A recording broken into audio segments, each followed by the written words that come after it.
This is like my favorite red lipstick because it's kind of orange, and I don't even care if it doesn't look good on me. I like it, so I'm wearing it. All right, hold on, let me see how long this is.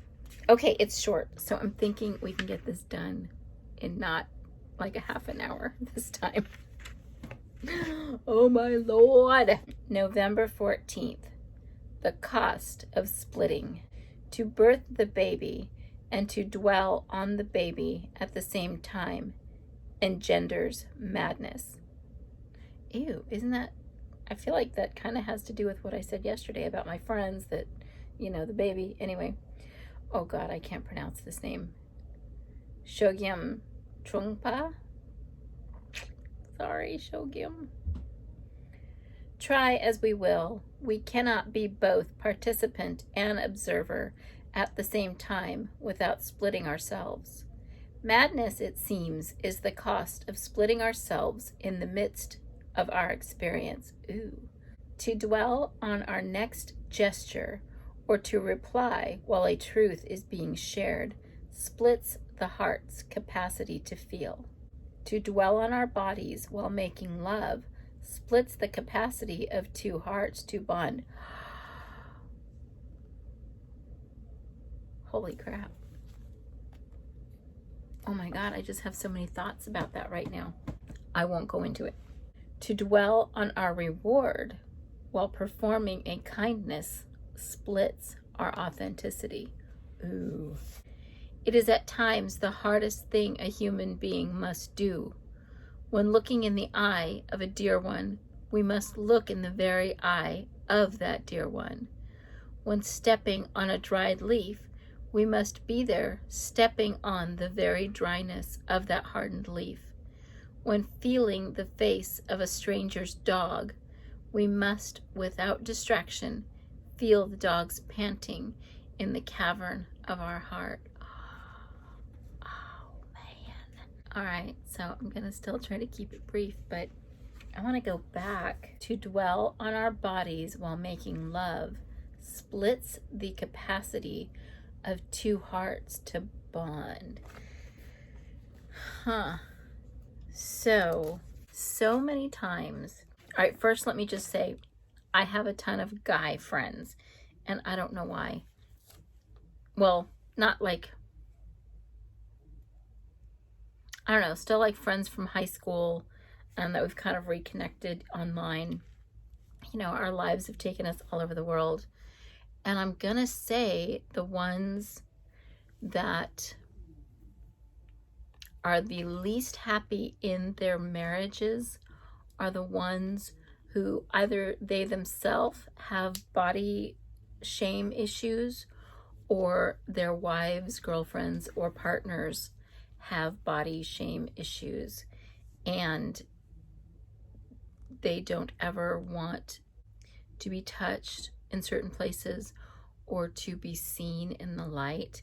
And I think maybe because men are such visual creatures that it's like stealing something from them that could be building intimacy. Does that make sense?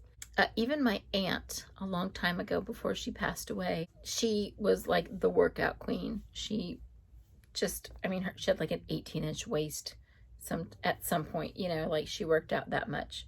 She had very large hips, but she had this tiny little waist.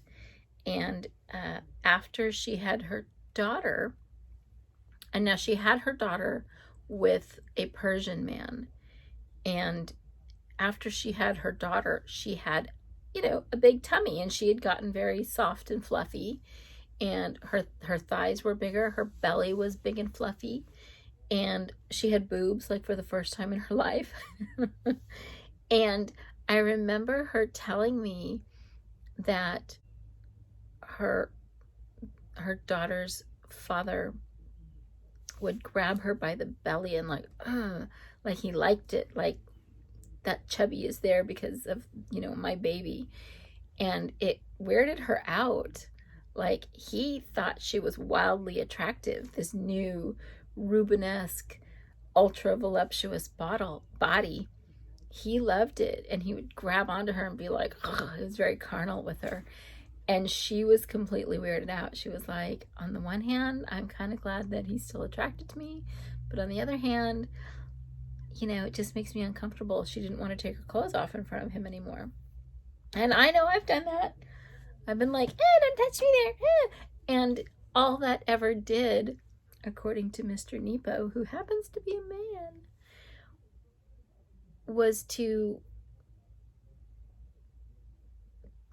either not build the bonds of intimacy or lessen the bonds of intimacy. And so then, of course, my mind has to extrapolate that out over millions of relationships and marriages all over the world.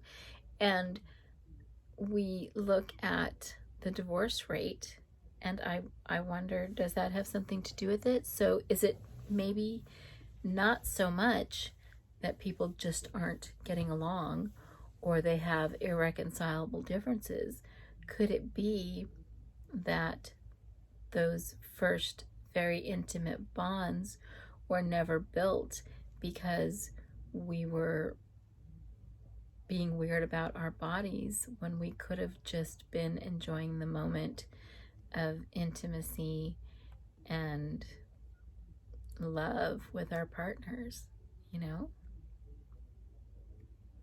And then, of course, so then that makes me think of, I have several friends that are lesbian, and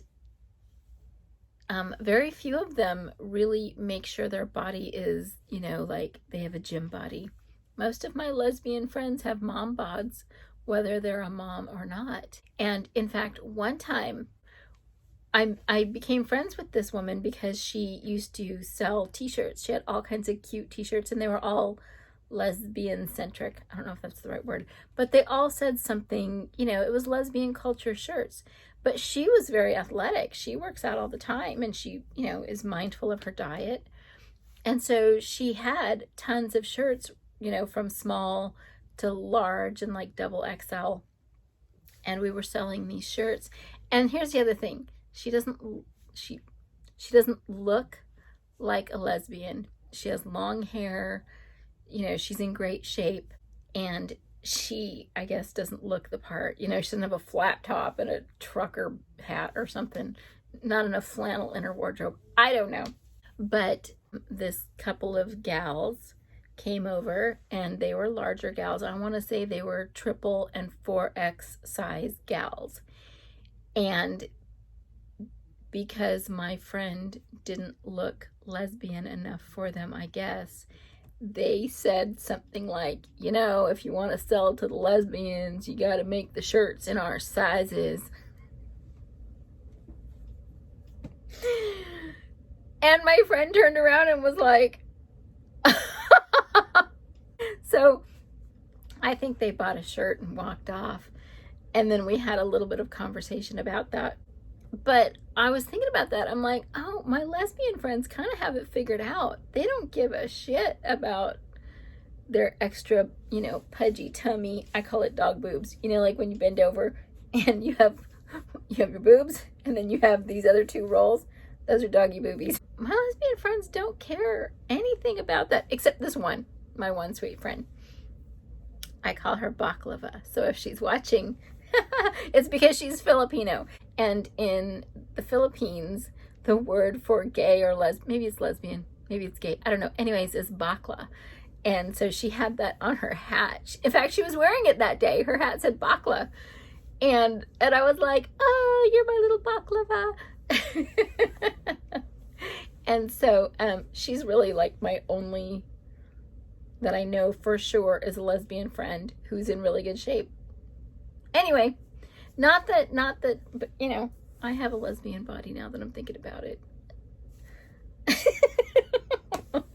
Anyway, maybe that's my favorite part about having lesbian friends, is that there is no judgment, and there is none of that splitting the bond because of body shape and size and stuff like that.